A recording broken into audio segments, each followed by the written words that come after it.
Hello everyone, it's Birdie here, the Recycled Hippie Chick.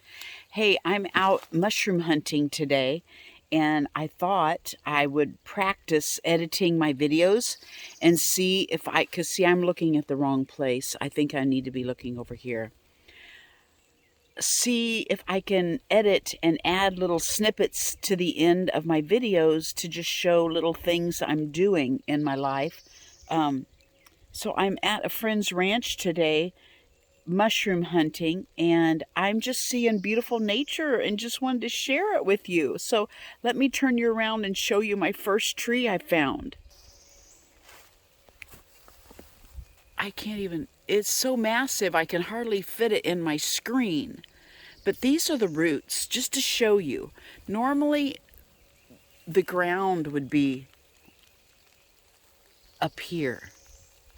And all these are roots that would normally be under the ground. Isn't that massive? Look at it. It's just absolute beauty to me. I just think God is amazing.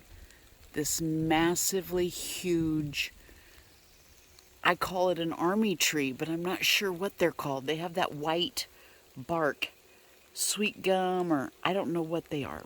No, it's not a birch. Anyway, this is my first little snippet on my venture. I'll show you more things as I find them. Don't know if you can see across that field, but it looks like I have a storm brewing. But right now I'm in some pretty deep woods. The creek is over that hill.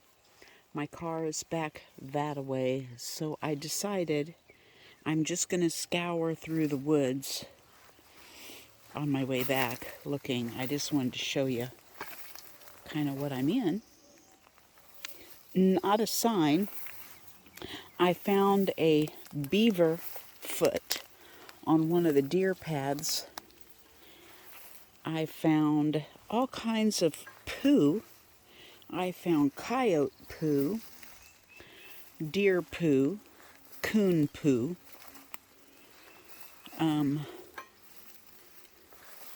And that's it. But, oh, it's the only sign of fungus. One little fungus on a log, and that looks like last year's. I have not even seen any fungus at all. Lots of poison ivy, but I don't get it. So I'm okay. I just push it away with my walking stick and keep traveling. But anyway, just kind of wanted to show you what I'm walking through right now.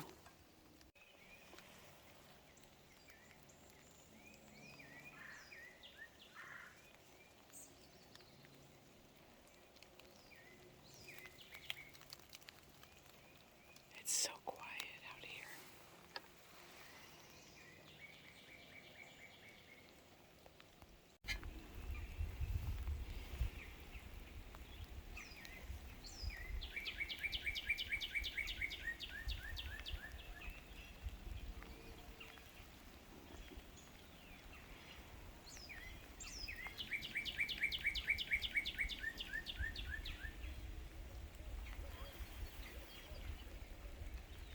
I wanted to show you a picture of this massive oak tree.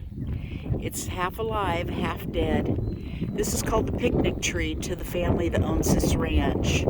And 4 generations of families have sat under this tree and had picnics. I just thought it was special. They don't have the heart to cut it down when it completely dies. It's got a lot wrong with it, but it'll just fall over on its own and be missed by many. I thought I'd share that with you. Okay, I'm getting close to my secret patch of stinging nettle.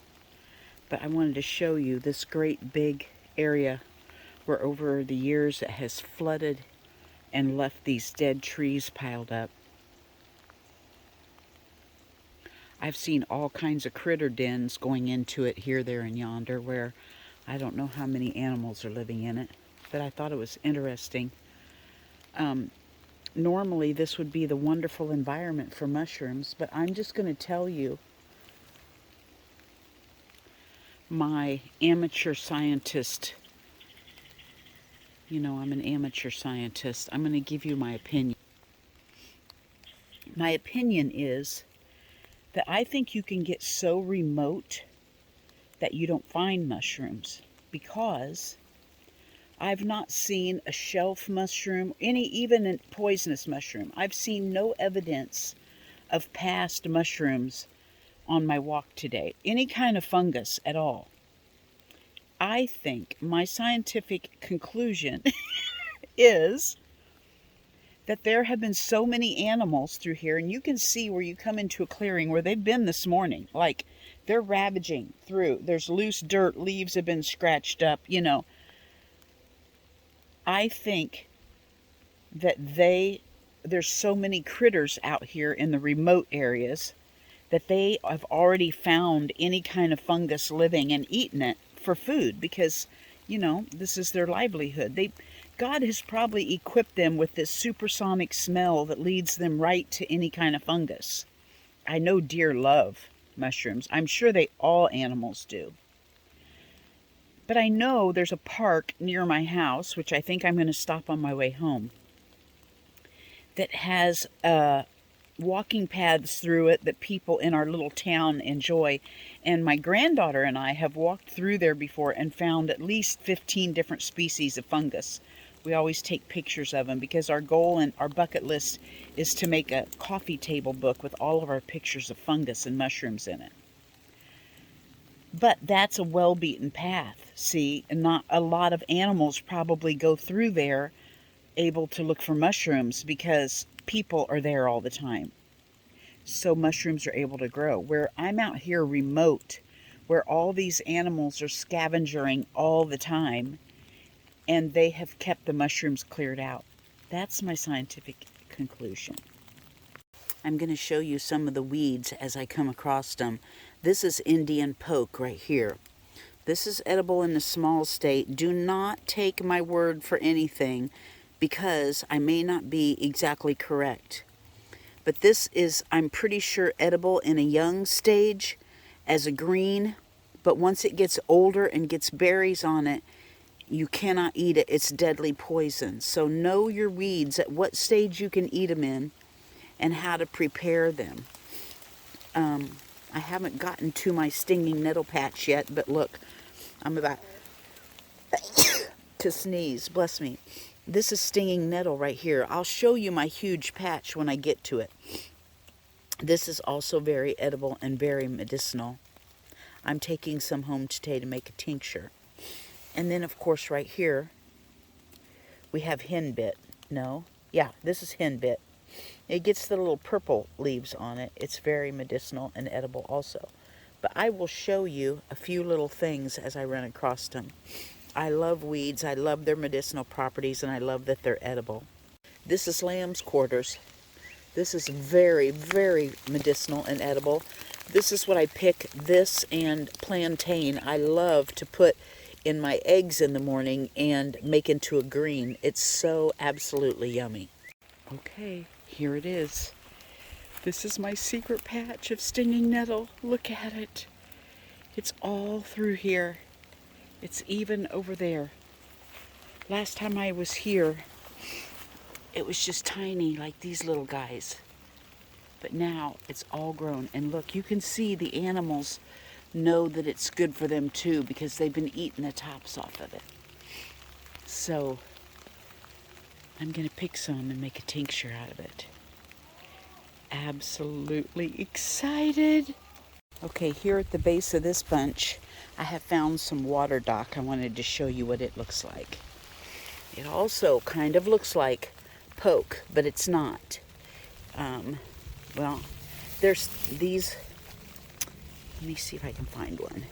I can just tell because of this right here. You'll just have to look up identifying this stuff for yourself, but I've been doing it for a while, so I can tell.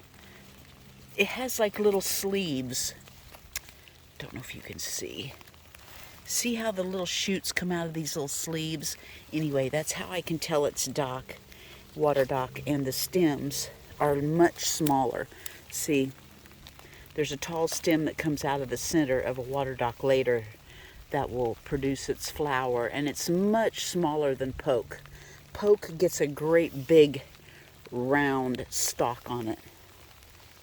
But poke and water dock look completely different when they get larger. I'm showing you now in their very young stage, but there again, edible and medicinal.